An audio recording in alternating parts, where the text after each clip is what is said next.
Welcome to the Gay Buddhist Forum, where teachers from all schools of Buddhism offer their perspectives on the Dharma and its application in modern times, especially for LGBTQI audiences. These talks are offered freely to the world and made possible by appreciative listeners. If you would like to support our efforts to share the Dharma with underserved audiences, please visit gaybuddhist.org. There you can donate, find a list of upcoming speakers, or enjoy many hundreds of these recorded talks dating back to 1996.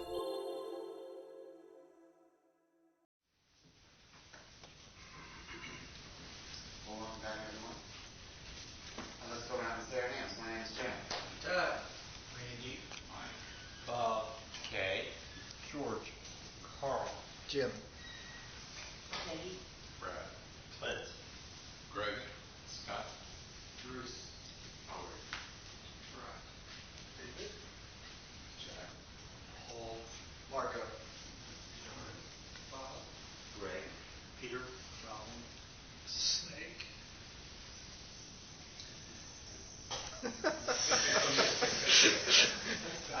Anyone here for the first time? Marco? Welcome. Well, welcome back, Jim Wilson. Thank you. Well, our drama mentor and master of all things super. Yes. Thank you. It's good to be back. I'd like to begin with some simple contemplations. So, some people over there can pick up a book from a blank area, or shares these. So, begin on the first page with the charge of compassion, and I'll read it aloud, and everyone comes in together on the line in italics. So, by the caring of Kuan Yin and the laughter of Hotai we meet. In gratitude we meet. By the infinite number of enlightening ones in all the multiverses we meet. In gratitude we meet. By the sun and moon we meet. In gratitude we meet. By the planets and stars we meet. In gratitude we meet. By the wind and rain we meet. In gratitude we meet. By the birds of the air, the beasts of the land, and the creatures of the sea we meet. In gratitude we meet. By the forests and grasses we meet. In gratitude we meet. By the oceans and rivers we meet. In gratitude we meet. By the grace of our ancestors, the benevolence of the lineage, and the kindness of all people we meet. In gratitude we meet. In perfect freedom, in perfect trust, in perfect joy, in perfect love, we meet in the endless circle of compassion. In gratitude we meet. As the unborn one and as the unborn many, as the glittering, radiant, star-filled night and the brilliant sun-drenched day, dusk and dawn, shadow and light, silence and music, stillness and dance, winter wind and spring blossoms, the newborn babe and the wrinkled corpse, dust and rivers, galaxies and spiderwebs. Numberless the manifestations of compassion, unborn the origin and the end, endless the tears of compassion, endless the laughter of compassion. And here lies the secret of the circle of compassion, only that if we do not discover the compassion within, all of our seeking without shall end in vain. For truly, compassion is the whole of the Dharma, from before the beginning of time, throughout all space, permeating all realms, the endless release of the song of compassion.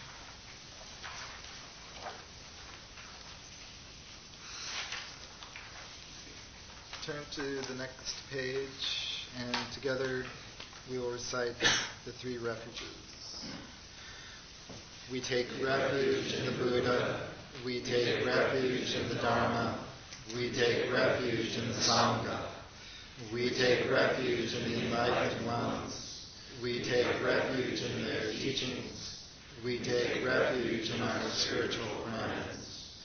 Buddham saranam gacchami. Dhammam saranam gacchami. Sangham saranam gacchami. We take refuge in the Buddha. We take refuge in the Dharma. We take refuge in the Sangha.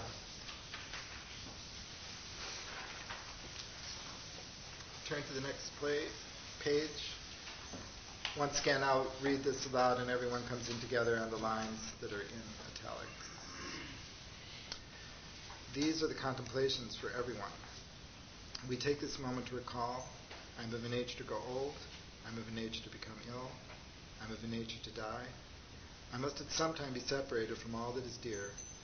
I'm the heir of my own deeds. I'm of a nature to become enlightened. I am not the only one to grow old. All are of nature to grow old. I'm not the only one to become ill. All are of nature to become ill. I'm not the only one to die. All are of nature to die. I'm not the only one who must be separated from all that is dear. All are of nature to be separated from all that they hold dear. I'm not the only one who is the heir to my own deeds. All are heirs of their own deeds. I'm not the only one who will become enlightened. All will become enlightened. Knowing this, the way appears and the path emerges.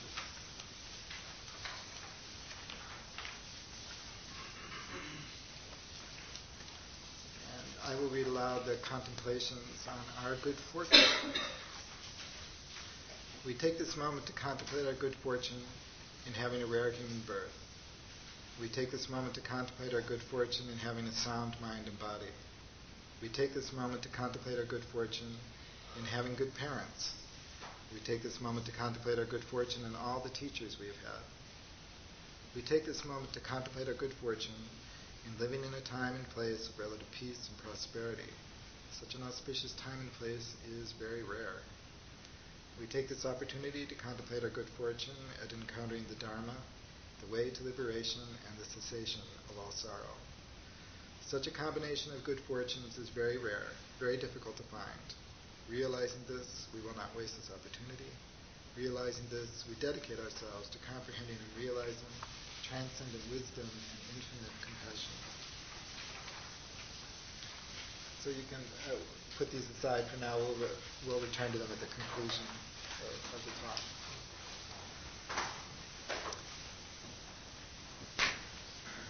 Do people have any questions, Dharma questions, on their practice or related to that have been bubbling around? Now's the time. Good. I thought today I wanted to talk about the Dhamapada. How many people here know the Dhamapada? So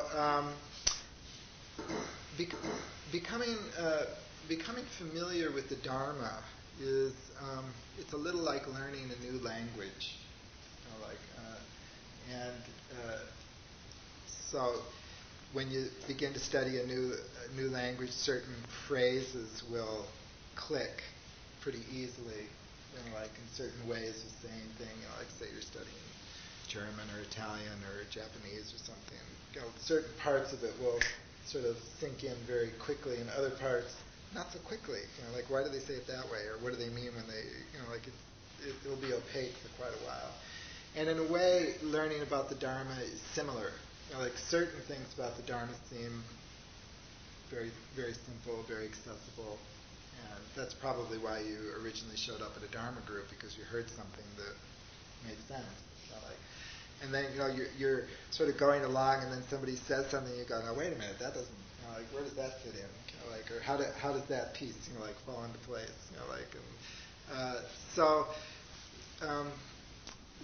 One of the ways of encountering the Dharma or growing in the Dharma is just becoming familiar with the language of the Dharma. There's a kind of a language or even a rhythm to the Dharma that as you become more familiar with it, it becomes more coherent and makes more sense. And one of the ways of doing that is to read the Dharma. But what I'm suggesting when I talk about reading the Dharma, I'm sort of making the suggestion of reading the Dhamapada. The Dhamapada is a collection of, I like to refer to it as the Buddha's greatest hits. So all the verses in here are called from the discourses of the Buddha, and the discourses are vast.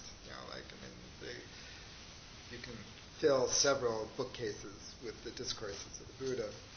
And somebody, many, many centuries ago, a very long time ago, maybe around 200 or 300 BC, went through a lot of the discourses and created this collection, and they did a really good job of editing.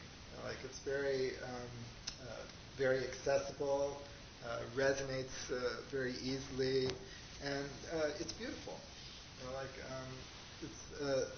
And it's a really good place to start to get a feel for how the Dharma expresses itself, what the Dharma is saying.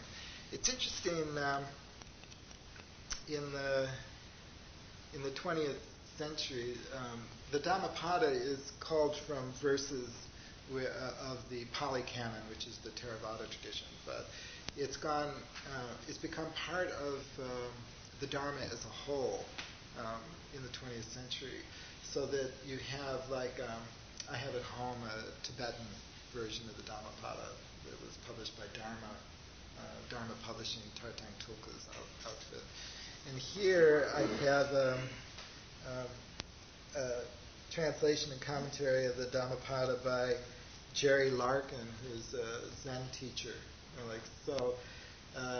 In the Korean tradition of Zen, and so you see the Dhamapada has sort of permeated all the Buddhist traditions, and that's because it's so accessible and so it speaks to our heart, in a way very easy. Very easy. Sometimes Buddhism can get pretty complex. You go to a Dharma talk and they start talking about the 6 thises and the 8 that, and the 4 thises and the 3 that's. But the Dhammapada doesn't use that approach. It's not about that. It's about very simple and accessible teachings. I like to think of the Dhammapada as very musical. I have a musical background, so it's and in a way, learning about the Dharma is like what happens when you learn to listen to a new style of music that you're not familiar with. It's a different metaphor from learning a language, but it's a similar process. I don't know if you can remember the first time you heard Indian raga or something like that, and some of it made sense and some of it didn't make sense. If you didn't have a background, if it was completely new to you, what was some of it,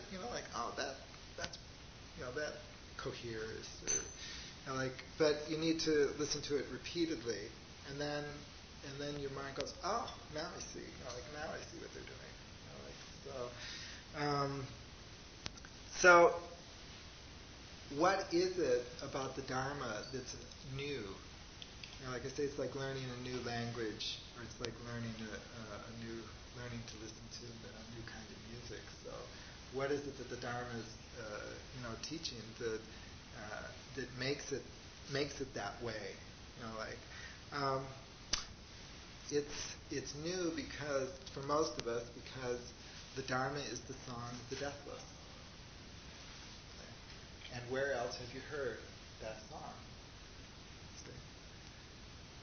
You're not gonna hear that song on TV.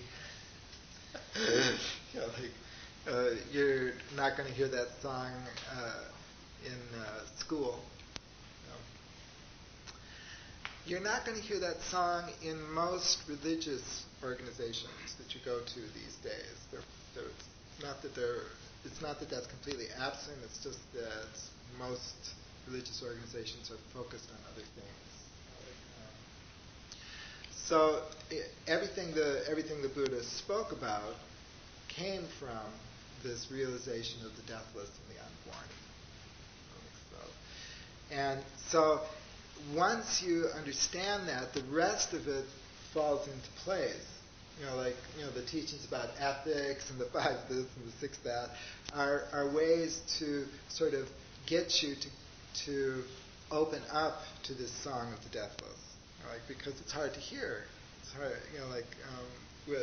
we want to hear other songs. We're preoccupied with other songs, like the song of greed, the song of desire, those kinds of songs, which are very attractive. They're and they're loud songs too. So the song of the deathless isn't very loud. It's persistent, but it's not. It doesn't. It's like a solo flute against a rock band. So that's what's new about it. That's why when you listen, that's also what's beautiful about it. There's a verse that Thich Nhat Hanh uses when he begins to read a Buddhist discourse. And, it begins, the Dharma is beautiful in the beginning, beautiful in the middle, and beautiful in the end. So the beauty of the Dharma is that expression of the deathless and the unborn. That's what's so attractive about the Dharma. 5, this is 6, that's 8, 12. There's 37 factors to enlightenment. All those kinds of things are interesting, but they're kind of like mind candy. Someone like me needs a lot of sugar up there, to hear the song of the Dharma. But the basic point is to open up to what I like to call the presence of eternity. And the Dhamapada frequently strikes that note, in a very gentle, unobtrusive way. That it's not a philosophical treatise, but it just sort of calmly says, pay attention to this. Pay attention.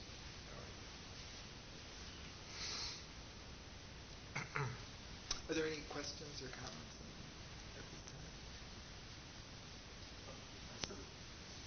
Quick question. You said it's been translated through the different Buddhist traditions. Uh-huh. But is a Zen Dhamapada any different from a Tibetan Dhamapada? No. Okay, so it's just incorporated into all the different. Yeah, what I mean is that the different there's many translations of the Dhamapada available. It's probably more translated than any other Buddhist work, and when I said there's a Tibetan translation, what I mean is the Tibetan groups have translated the Dhamapada into English and used it for their teaching, and Zen groups have translated it into English and used it for their teaching. So it's gone beyond the confines of one specific tradition. So the teachings of the Dhamapada are pretty much accepted in all different Buddhist traditions. Yes, that's correct. So one of the nice things about the Dhamapada is that there are many translations available. Like I happen to have brought a few. So have library, will travel. And so you can. One of the things I would recommend is sort of trying a few of them out. And seeing how they resonate with you. Some of them are more scholarly or more literal. Some of them are more poetic, and some of them change metaphors that were very alive when the Buddha lived into metaphors that have the same meaning but are more contemporary. So all of those are like translation decisions that. So let me give a few examples so that you can hear what I'm talking about. The opening of the Dhamapada is, here are the opening verses. The first section is called the twin verses because they're grouped in twos. Mind is the forerunner of all actions. All deeds are led by mind, created by mind. If one speaks or acts with a corrupt mind, suffering follows.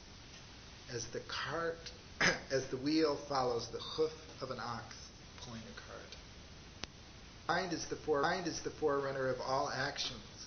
All deeds are led by mind, created by mind. If one speaks or acts with a serene mind, happiness follows as surely as one's shadow.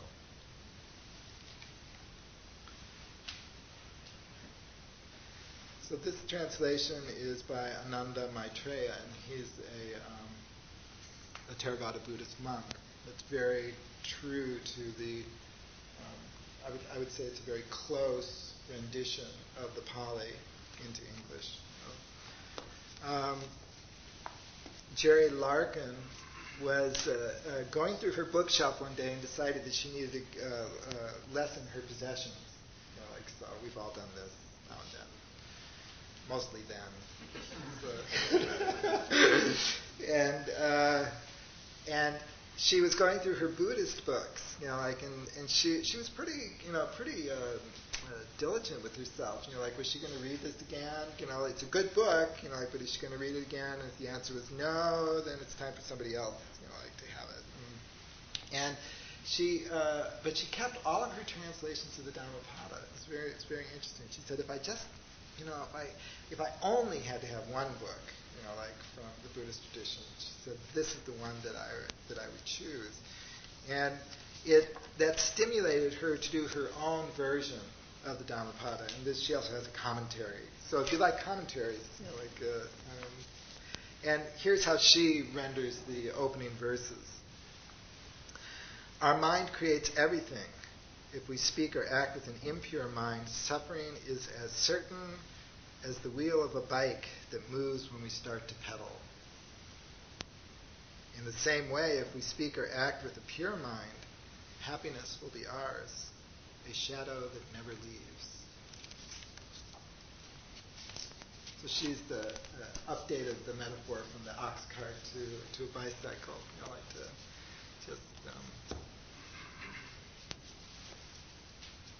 This is my personal favorite, is the translation by Thomas Byram.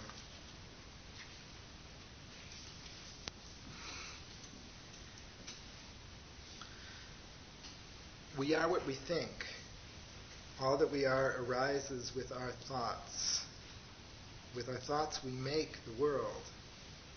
Speak or act with an impure mind, and trouble will follow you as the wheel follows the ox that draws the cart.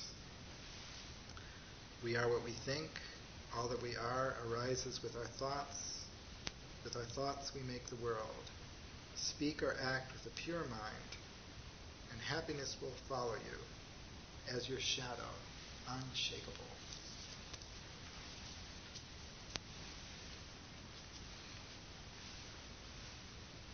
Nice opening, huh?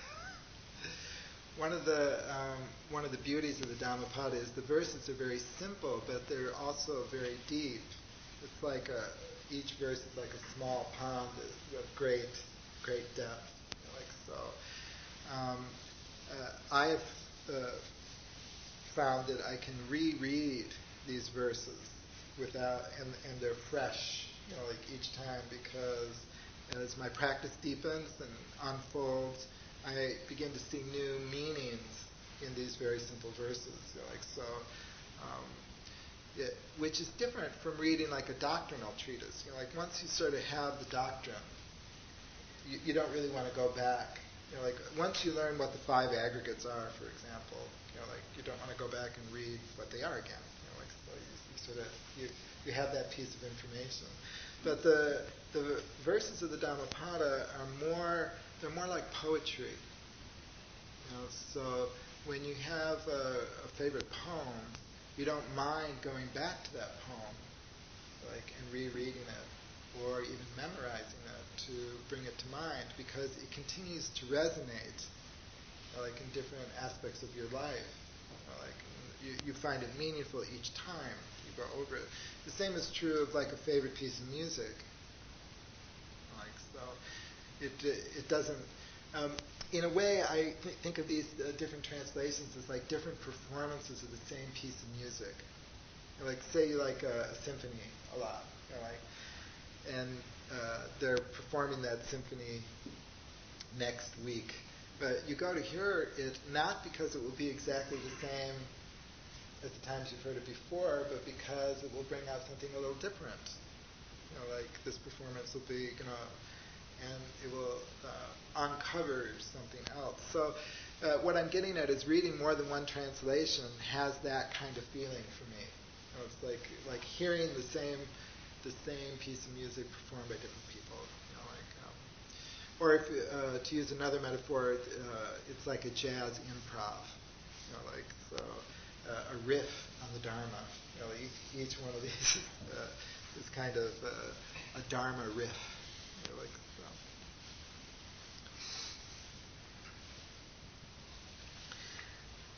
So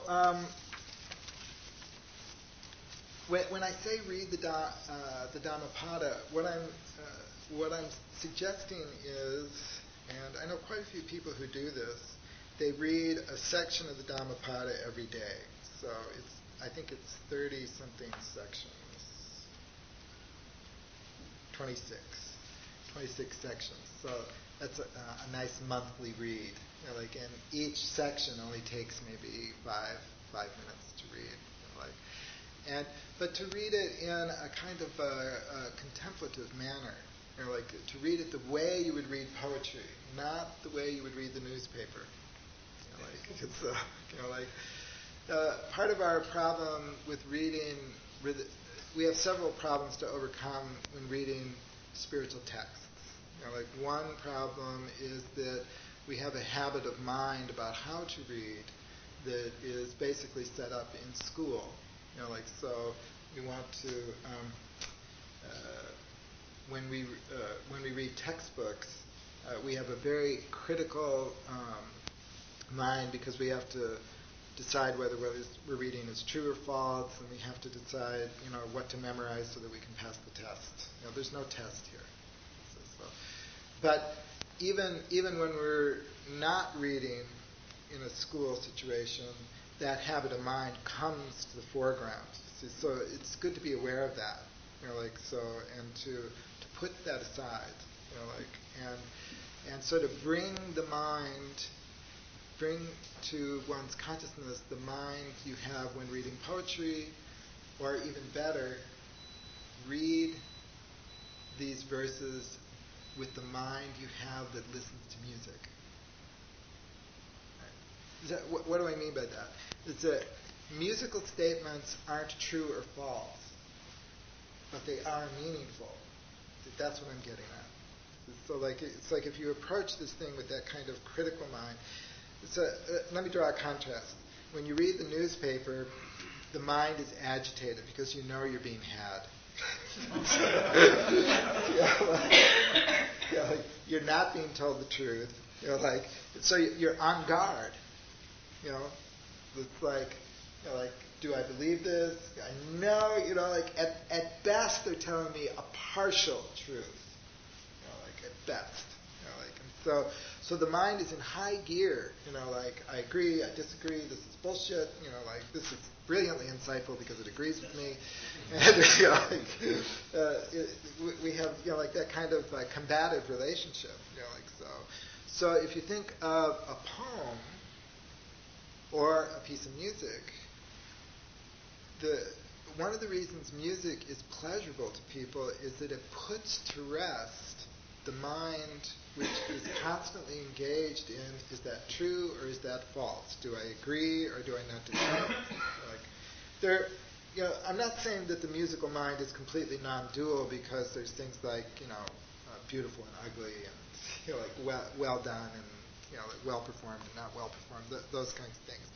But it is a much more restful kind of mind than the agitated mind we bring to, let's say, the newspaper or political discourse. So if you raise that kind of consciousness, you'll find that you can open to the Dharma.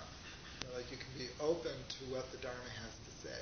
The other advantage to this approach is it is inevitable when you read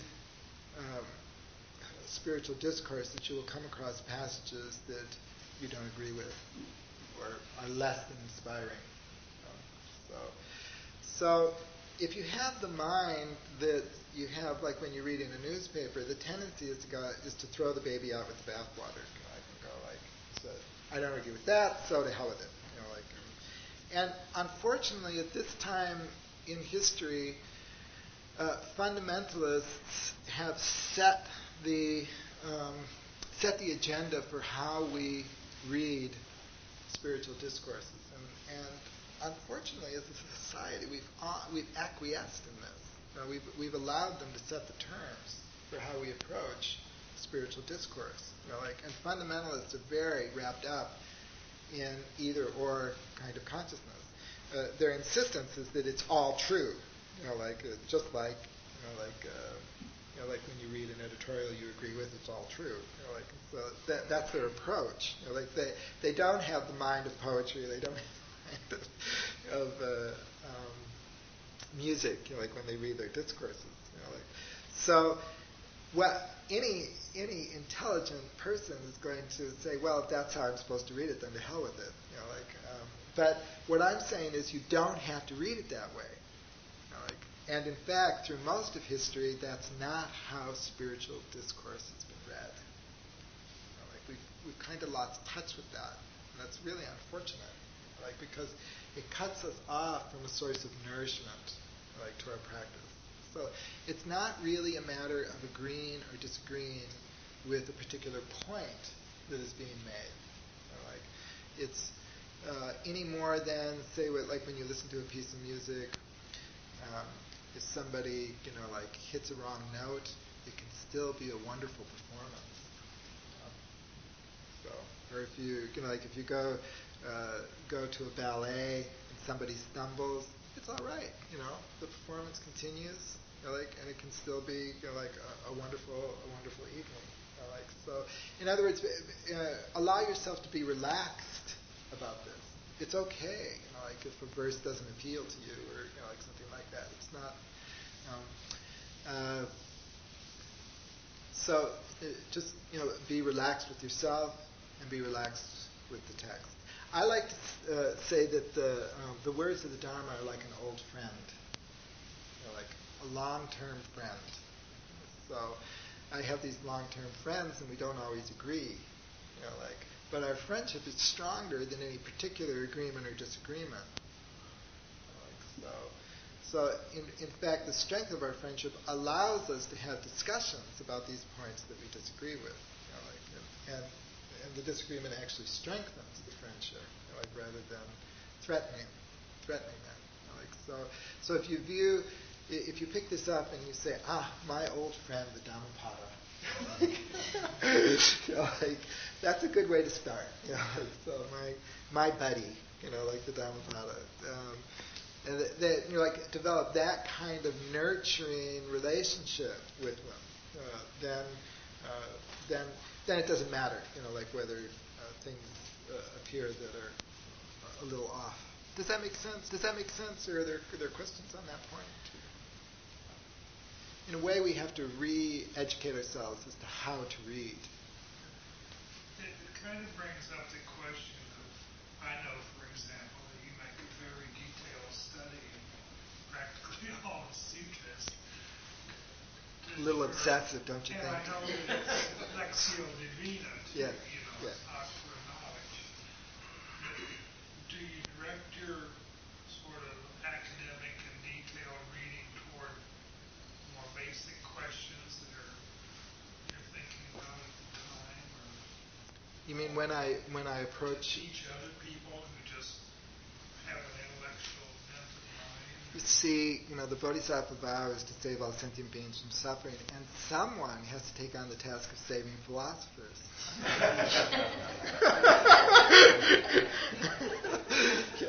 So someone has to be able to speak to philosophers in a way that they find accessible and in a way that they find meaningful.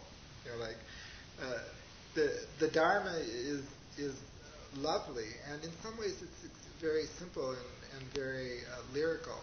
But there's some minds there's some kinds of minds that can't access the Dharma that way. And since I have the capacity to understand the Dharma in that way, I am willing to do that and to speak to people who want that kind of information. Like say an analysis of cause and effect. In a Dharma context, and how that contrasts with cause and effect in a monotheistic context. I'm willing to engage in those kinds of discussions, but I treat it lightly. Does that respond? Answers it beautifully. Okay. Thank you. So the Dhamapada really isn't a collection of sutras; it's a collection of kind of verses extracted from the Yes. sutras. Yes, that's correct.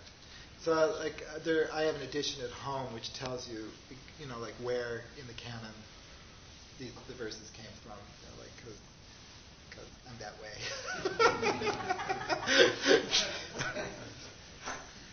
You mentioned that you had a personal favorite. I wonder if you could tell us why, and also if you have one your least favorite and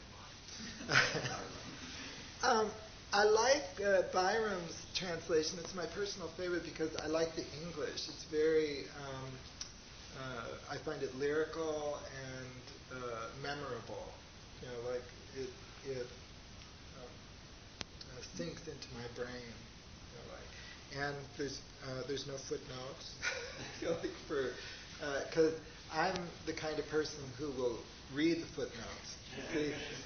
So it interrupts my flow if they're there. So a lot of people don't read the footnotes, so it wouldn't be a hindrance to them. But for me, it's I go, oh good, I can just read the verses here. So that's it. I've heard people, I don't know Pali, and I've heard people say that he takes some liberties, with the text, but that's true of, scholars like to argue about that kind of thing. And I've read about, 12 to 15 translations, and I return to this one. And what would be my least favorite? That would be bad speech. And also, it might be one that you really like, so I wouldn't want to, prejudice that. So I think I'll leave it at that. Is it organized in a specific way on the 26 sections? Yeah, they are. For example, the second section is on mindfulness. There's a section on the Buddha, the nature of the Buddha, and there's a section on old age. So like in the chapter 11 is on old age, and all the verses are about, are called from various sources, and they refer to that subject. Is there cumulative momentum? Mm-hmm. Yeah, there is. So just to share with you how I read it, I read a section of the Dhamapada before going to bed because it helps me sleep well. So it's like very, very soothing to the mind. So if you watch the news and then go to bed, bad dreams, almost guaranteed. So in fact, I recommend not watching the news at all, particularly the American news.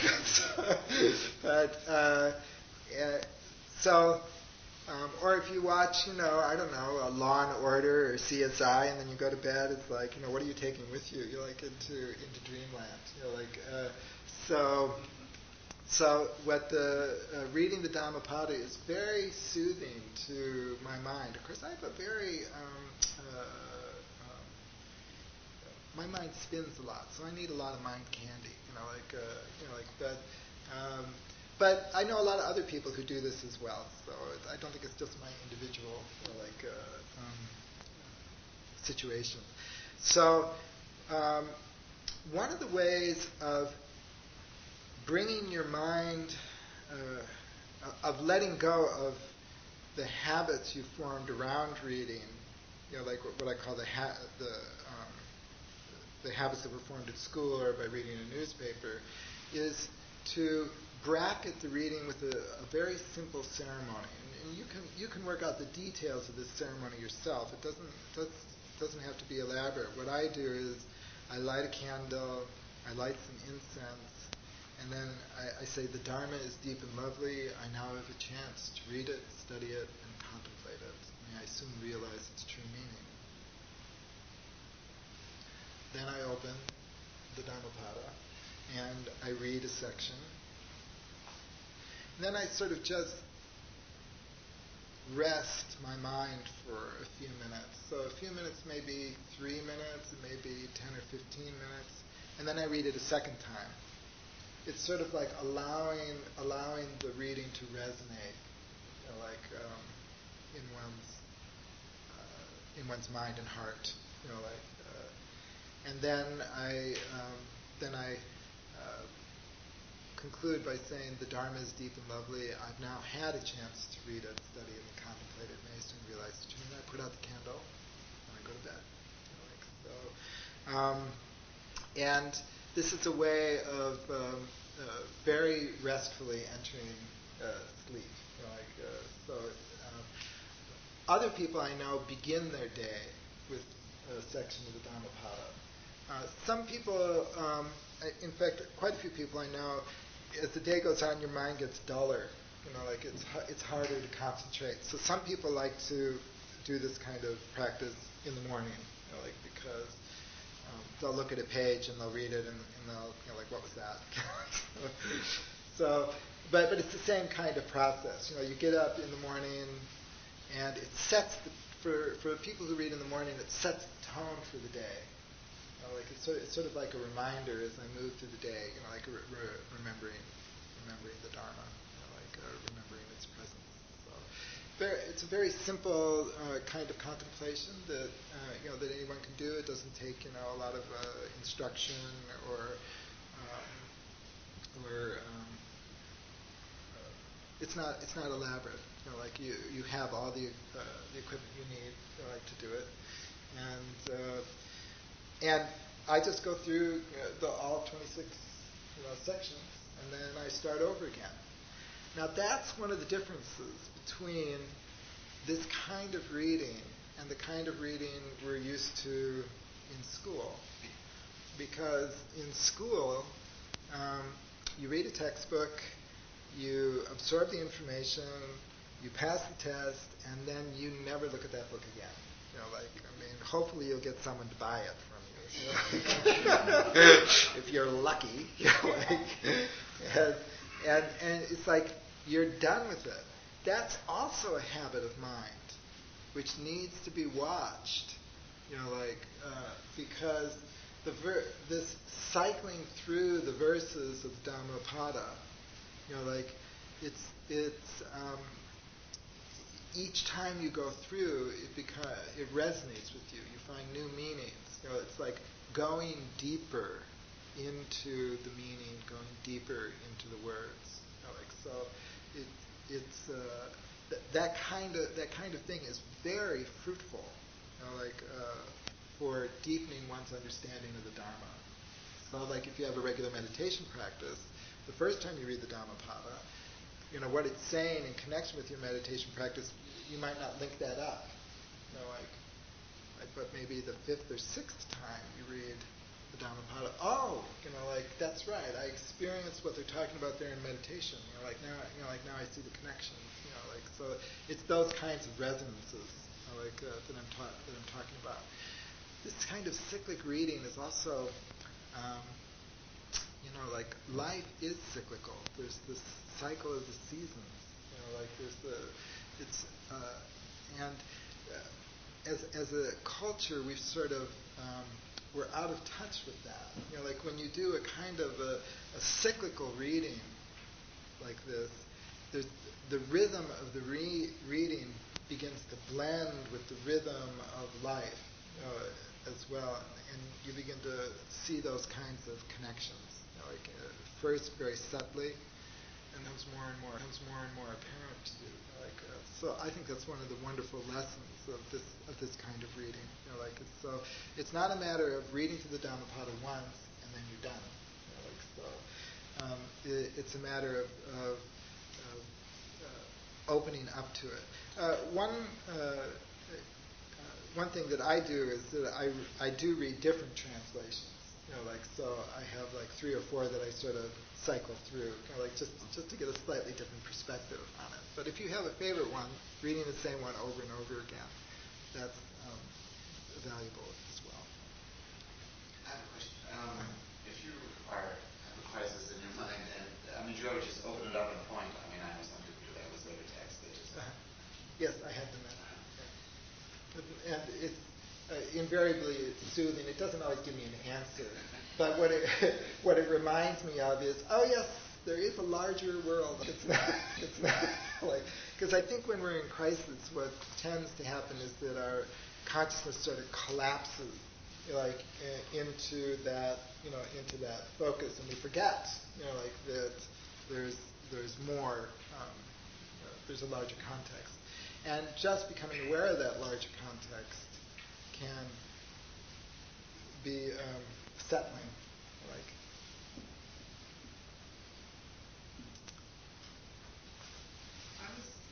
I found myself troubled by your opening quote, and it wasn't so much the content specifically or the intended meaning, but in thinking about it, I came up with the following, and I don't know if this makes much sense. The first part talks about something negative, greed. The second part talks about something positive. But the simile that's used in the beginning refers to an ox, a cart, a wheel, something very physical that to me had nothing negative connoted with it. Whereas the second part talked about the shadow, which is very insubstantial. And in fact, from my psychological readings, the shadow is part of the negative part of the human psyche. And I think the troubling part for me was, one, this imbalance between the physical, which was neutral for me for the negative, and the insubstantial, which had a negative connotation. And I'm wondering whether anyone's ever commented about that disparateness. I could see the negative being, as the stench of rot after the death of the body, and something positive as the warmth from the sun, or something. Something that's both balanced in texture and tone, and yet connotes the meaning that's intended. I think you're overreading the metaphor. Think of India 2,500 years ago. So in the summer, when it's hot, and the sun is very bright, your shadow follows you. And that's a very, that would have been a rich example, for people. It's not like San Francisco where it's cloudy often, and so sometimes your shadow follows you and sometimes it doesn't, and the wheel of an ox, that would have been something everybody would have been familiar with. So these verses are just everyday examples that were my guess, were just spontaneous utterances. But one of the things you can do when reading the Dhamapada, and some people do this that I know, keep a little journal, and go ahead and rewrite the verse. That metaphor doesn't quite work for me. I understand what he's saying, but I think it would be, it's more meaningful to me if, suffering will follow me the way, the smell of rotten fish follows me after I feel something like that. That's very helpful. It's very useful to keep that kind of a journal. Or, or good will follow me the way of what? Like the warmth of the sun on a bright spring day. So it's wonderful to expand. It makes it more real to you. So that's what Jerry Larkin did in her translation. Instead of using an ox, she used a bicycle and pedaling a bike. And she does that throughout the Dhamapada. It makes those kinds of shifts. I have a friend in Sebastopol who rewrote the Psalms that way. She's a Christian, and she does this kind of reading using the Psalms, which is a practice in monotheism, for many people, But what she did over a period, I think she took 5 or 6 years to do this. She kept a journal, and she, when the Psalms used a particular metaphor, she would shift the metaphor, like to something that was more resonant to her, kind of like so. So when I said you were overreading, I didn't mean to imply that you shouldn't be doing what you were doing. What I meant was that I think those were just ordinary, spontaneous examples, but they may not translate well into our own situation, or into our own lives. So reading a verse like that, resonating with it, then you ask yourself, well, how would I express that same idea? How would I, what metaphor would I use to illustrate how suffering will follow me, or how good will follow me? It's a wonderful idea. What comes to my mind is the ox pulling along a cart is the inevitability of that act, following, tied to it, Yoked to it. And in a lot of early Buddhist iconography, you would have an outline of the Buddha where the gold was the outline and there was an emptiness, kind of like a shadow. Yeah. The footprints of the Buddha, which not more. So I think it has a kind of a mystical. Your shadow is like you, but it's not suffering the problems. See, this kind of conversation is wonderful. If you can get a group of people who are reading the Dhamapada together, then you can come together and do this kind of thing. I feel like this metaphor meant this to me, this metaphor meant this to me, and that is what I mean by the Dhamapada becoming a good friend. What we're doing now is having a conversation with the Dhamapada. Just like we'd have a conversation with a friend, we'd say, how was your day yesterday? Oh, my day was like, and then you might say, oh, do you mean like? And so allow yourself to have that conversation. So my good friend says that suffering is like, an ox. Well, maybe it's not like an ox. Maybe it's more like this. And I know in that series that Bill Moyers had on the Bible, people talk about it, that's one of the things he says that I think is important and resonates with what you're saying. That they think of the Bible as a conversation with God, not as fundamentals of it. See, look at it this way: books are living beings. So if you go to a greenhouse, you'll see.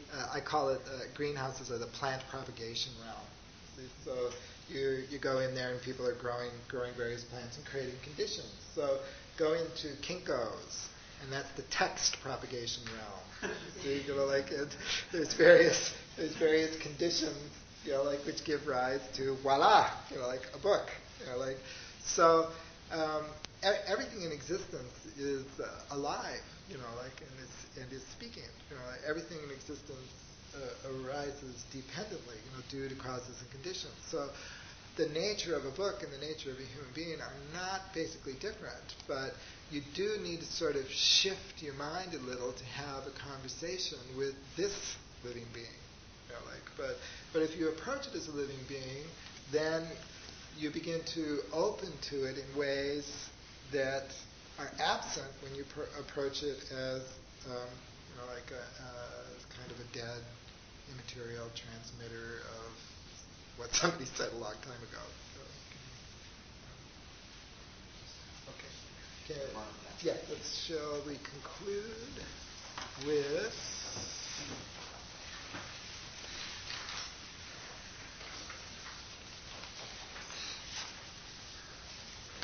Turn to the contemplation on forgiveness.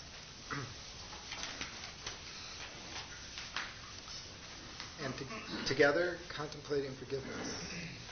Whatever harmful, negative, or destructive deeds I have done, through body, speech, or mind, intentionally or unintentionally, I do hereby repent of those deeds. I do hereby forgive myself for those deeds. I do hereby release those deeds to the understanding and compassion of the enlightened ones. Whatever harmful, negative, destructive deeds others have done to me, through body, speech, or mind, intentionally or unintentionally. I do hereby forgive those deeds. I do hereby release those deeds to the understanding and compassion of the enlightened ones. And I'll read aloud the contemplation on kindness and caring. With every act of kindness, the way grows clearer. With every act of caring, the way grows smoother. We rejoice in every act of kindness, great or small, near or far, known or unknown, ordinary or extraordinary. We rejoice in every act of caring, great or small, near or far, known or unknown, ordinary or extraordinary.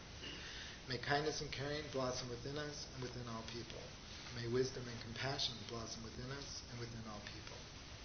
May gratitude and serenity blossom within us and within all people, day after day, week after week, month after month, year after year, life after life, as we attain the unexcelled peace, serenity, and bliss of Nirvana.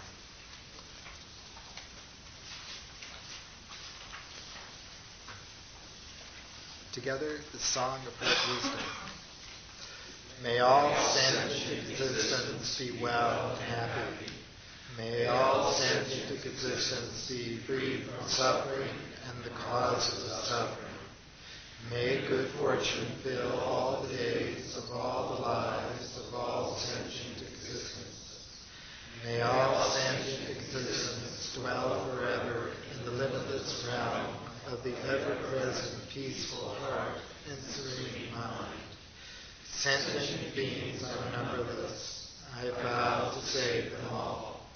The hindrances are inexhaustible. I vow to extinguish them all. The teachings are innumerable. I vow to learn them all. The way of the Bodhisattva is unattainable. I vow to attain it. The way of the Buddha is unsurpassable.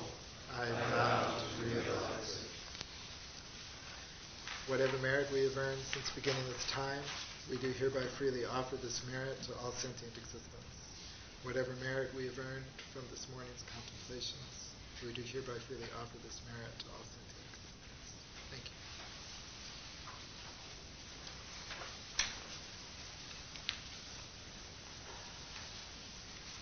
Returning to the prosaic realm, do we have announcements? I have brand muffins for goodies today.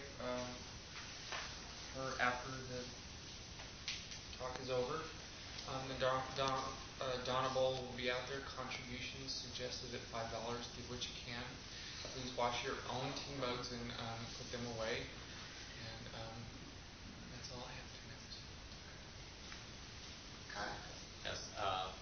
GBF annual fall retreat will be held from September 24th to 26th.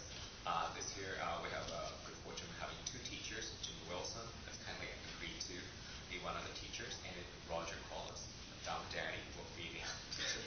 And we'll go to the Vajrapani Institute again. And for more information, you can pick up the registration form. Thank you. Yep, I'm hosting a potluck on August 28th in the East Bay, and there's a wonderful fire that's being homemade out there with a medieval wood crab. And it's also in the newsletter. And I also want to promote the retreat, especially for those who've never gone on a retreat. This is, as retreats go, it's a very short retreat, and it's a way to get your foot in the water in case you might contemplate a longer retreat than some of you do. And especially being with the Sangha, when you know anyone, it can be very easy as retreats go. Retreat light. Retreat light. GBF member and one-time speaker here, Dave Rico, is returning to San Francisco as he does every year for 6 months, the first of the month, and he's looking for a place to house sit or not too expensive. If anyone has any ideas, let me know. I'll pass it on.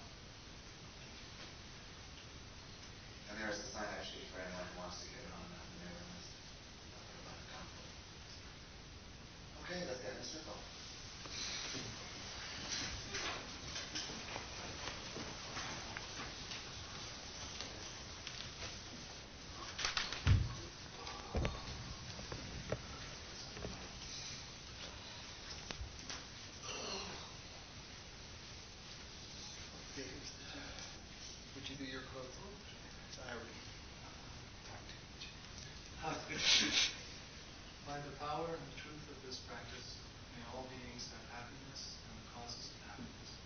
May all be free from sorrow and the causes of sorrow. May all never be separated from the sacred happiness which is once love. And may all live in equanimity, without too much attachment or too much aversion, and live believing in the equality of all forms.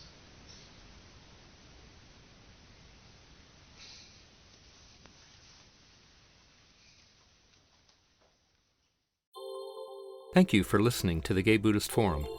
If you would like to hear several new talks per month and be notified of upcoming speakers so you can participate live, please subscribe to this podcast, like us on Facebook, and join our mailing list by visiting gaybuddhist.org.